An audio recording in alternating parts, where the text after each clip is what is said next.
गाडी संदर्भात आता रेलचेल सुरू झालेली आहे. MIMची काय भूमिका आहे? नाही, MIM ची आमची तयारी आहे की कोणी आलं तर बरं, नाही आलं तरीही बरं, अजून बरं. पण काय आहे की जेव्हा निवडणूक येते ना, तर आमच्यावर हे आरोप विशेषकर जे सो कॉल्ड सेक्युलर पार्टीज आपल्याला म्हणायचं, काँग्रेस आणि राष्ट्रवादी काँग्रेस, ते आम्हाला की नाही MIM आली तर भाजपला हे फायदा होतो. तर मी त्यांना ऑफर केली होती की तुम्हाला असं वाटत असेल तर आम्ही तुमच्यासोबत यायला तयार आहे. पण आज काँग्रेसपेक्षा माझी पार्टी मोठी आहे महाराष्ट्रामध्ये, मी आपल्याला स्पष्टपणे सांगतो. कारण काँग्रेसचा एकही खासदार लोकसभेमध्ये नाही आहे, शून्य आहे त्यांची ताकद. आणि MIMचे एक खासदार आहे. मग त्यांच्यापेक्षा जास्त.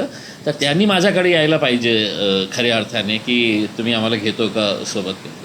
तरीसुद्धा आपल्याला भारतीय जनता पार्टीला पराभव करायचा असेल तर मी पुन्हा 1-2 वर्षापूर्वी मी असं प्रस्ताव दिलं होतं, काही प्रतिसाद आला नाही होता. मी पुन्हा त्यांना हे सांगितलेलं आहे की आपल्याला भारतीय जनता पार्टीला पराभव करायचंच असेल तर सगळं जे घटक आहे त्यांना सोबत घेऊन चाललं तर बरं होते. आता त्यांच्यावर निर्भर आहे. मी चेंडू टाकलेला आहे.